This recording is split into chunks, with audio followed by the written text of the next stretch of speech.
Good morning everyone. आज मैं CBSE class 10 की पहली पोएम डस्ट ऑफ स्नो को एक्सप्लेन करूंगा, जिसे लिखा है रॉबर्ट फ्रॉस्ट ने। रॉबर्ट फ्रॉस्ट एक अमेरिकन पोएट हैं जिनकी पैदाइश 26 मार्च 1874 में हुई थी। इस पोएम के जरिए पोएट बहुत ही इंपॉर्टेंट मैसेज रीडर के लिए छोड़ने वाले हैं। सबसे पहले इस पोएम का जो सेंट्रल आइडिया है, इसको हम लोग देखते हैं। पोएट का कहना है, even a small thing can make a huge change in our life. यहाँ तक कि एक छोटी से छोटी चीज हमारी जिंदगी में बहुत बड़ी बदलाव लेकर आ सकती है। वो कैसे? पहले पोएम को समझने की कोशिश करें, फिर आगे देखते हैं कि पोएट का जो कॉन्सेप्ट था कि एक छोटी चीज बहुत बड़ी चेंज लेकर आ सकती है, उसे समझने की कोशिश करते हैं। सबसे पहले पोएम के इस टाइटल को समझने की कोशिश करें कि टाइटल क्या कह रहा है, डस्ट ऑफ स्नो। तो देखते हैं सबसे पहले कि डस्ट के बारे में बात कहा गया है। ये डस्ट किस चीज का है? ये बर्फ से बनने वाले डस्ट के बारे में बात हो रही है, मिट्टी और धूल का कण नहीं है। दूसरी तरफ ये जो पोएम है, ये राइम स्कीम्ड पोएम है। इस पोएम में राइम वर्ड का इस्तेमाल किया गया है, और वो पोएम जिसके अंदर राइम वर्ड का इस्तेमाल नहीं किया जाता है, वैसे पोएम को हम लोग फ्री वर्स कहते हैं। तो ये हमारा फ्री वर्स नहीं है, ये पोएम हमारा राइम स्कीम्ड वे में लिखा गया है। तो पहले देखते हैं कि हमारे पास राइम वर्ड कौन कौन है और राइम स्कीम क्या है। क्रो का साउंड मैच करता है स्नो से, और मी का साउंड मैच करता है ट्री से। इसलिए हमारे पास जो राइम स्कीम बनने वाला है, क्रो को हम डिनोट करेंगे ए से, और मी को डिनोट करेंगे बी से, फिर स्नो को डिनोट करेंगे ए से, और फिर ट्री को डिनोट करेंगे बी से। इससे पता चला कि हमारा जो राइम स्कीम निकल कर आया, राइम स्कीम हमारे पास आया A B A B. Examination में राइम स्कीम एक क्वेश्चन पूछा जाता है 1 नंबर का, तो ख्याल रखें कि इस कॉन्सेप्ट को भी समझे कि राइम स्कीम किस तरह से निकालते हैं और किस तरह से उसको नाम देते हैं। अब आती है बात पोएम के लाइन को समझने की। जिस तरह से लाइन को डिजाइन किया गया है, the way a crow Shuk down on me the dust of snow from a hemlock tree. Poet कहते हैं कि जिस अंदाज में क्रो का आना, कहाँ पे आता है क्रो, उसे देखने की हम लोग कोशिश करें तो समझे। सबसे पहले बताया जाता है कि ये पोएट हैं रॉबर्ट फ्रॉस्ट। जब ये दरख्त, ये जो पेड़ है हेमलॉक ट्री, एक ऐसा पेड़ है जिसे हम लोग पॉइजनस ट्री के नाम से जानते हैं। जब इस पॉइजनस ट्री के पास पोएट पहुंचते हैं, पहुंचने के बाद इस पेड़ के ऊपर पहले से ही बर्फबारी की वजह से, ये बर्फबारी है, इसे आप तस्वीर में देख सकते हैं, पिक्चर में आसानी से समझ सकते हैं। और इस तरह से जब बर्फबारी होता है तो बर्फ जम जाता है, और बर्फ इस तरह से इस हैमलॉक ट्री के ऊपर जम गया था।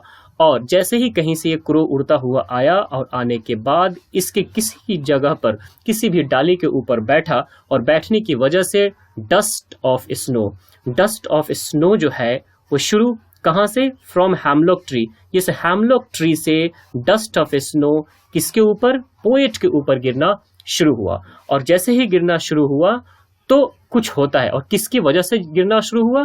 इस क्रो की आने की वजह से। यहाँ चारों एक दूसरे से रिलेटेड है। अब देखते हैं कि जैसे ही बर्फ यानी dust of snow hemlock tree से गिरना इस पोएट के ऊपर शुरू हुआ, तो फिर पोएट को क्या हुआ। पोएट कहते हैं कि जैसे ही डस्ट ऑफ स्नो यानी ये डस्ट ऑफ स्नो जैसे ही गिरा इस पोएट के ऊपर, जैसे ही पोएट के ऊपर गिरता है, कहते हैं उनके दिल के अंदर जिस सोच में पड़े हुए थे, जिस तरह की टेंशन में थे, उसमें कुछ बदलाव आ गया, उनका मूड बदल सा गया। इससे पता चलता है, और बदला ही नहीं, आगे वो कहते हैं कि कुछ पार्ट सेव भी हो सका। सेव यानी इससे पहले बर्बाद हो रहा था, इससे पहले जाया हो रहा था, और अभी बच गया। इससे पता ये चला, और कैसा पार्ट बचा, बताना चाह रहे हैं कि ऑफ अ डे, एक दिन का कुछ पार्ट वो सेव करने में कामयाब हो गए।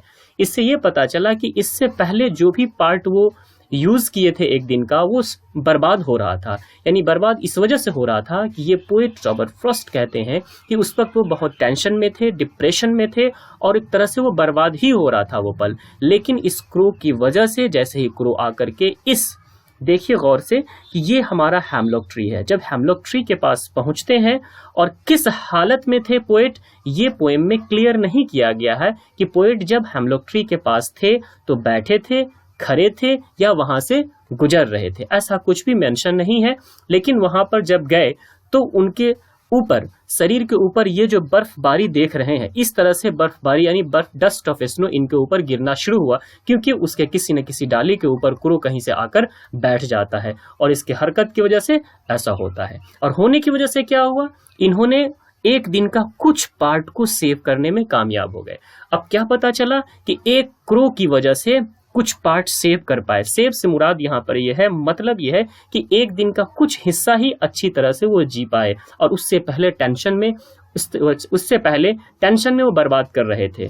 तो फ्रेंड्स, क्या देखा आपने, एक क्रो जिसको दुनिया बहुत ही नीची निगाह से देखती है, और उसके वजह से रॉबर्ट फ्रॉस्ट के लाइफ में बदलाव आया, चेंजेस आया, उनका मूड बदल गया, उस टेंशन से बाहर आ गए और एक दिन का कुछ पार्ट वो बचाने में कामयाब हो गए। कहते हैं आई हैड रीड, यानी इससे पहले का पार्ट वो रिग्रेट में, किसमें, रिग्रेट में खत्म कर चुके थे।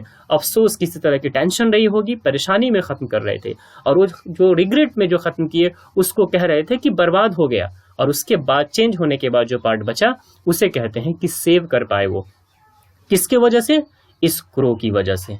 तो आप इस क्रो के काम को आपने देखा, ये है इंपॉर्टेंस एक क्रो का।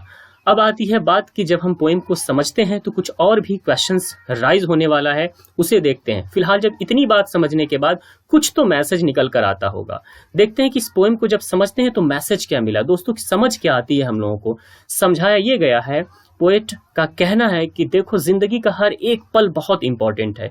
Each and every moment of our life is precious. जिंदगी का हर एक लम्हा बहुत कीमती है। We should not destroy it. हम फ्रेंड्स, यहाँ पे पोएट कहना चाहते हैं, life is not actually the bed of roses, life itself is a challenge, please accept it.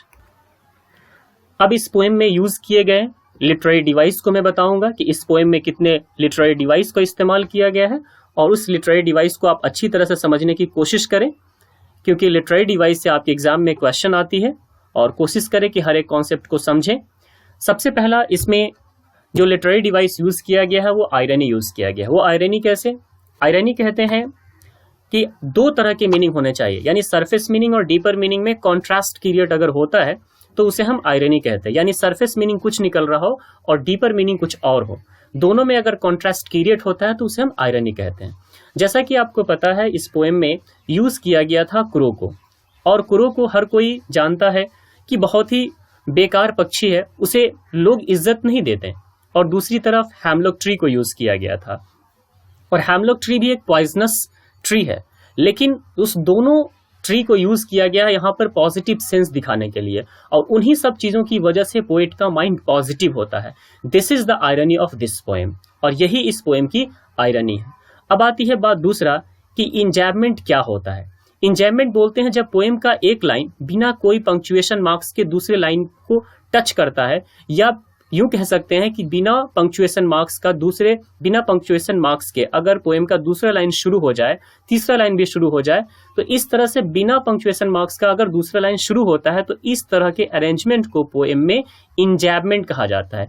तो यहाँ पे जो देख रहे हैं, क्रो के बाद कोई पंक्चुएशन मार्क्स नहीं है और ये लाइन फिर शुरू हुआ और शुक डाउन ऑन मी यहाँ आ गया। इससे पता चला कि यहाँ पर जो लाइन है वो क्या है, इंजैबमेंट का एग्जाम्पल दिया गया है।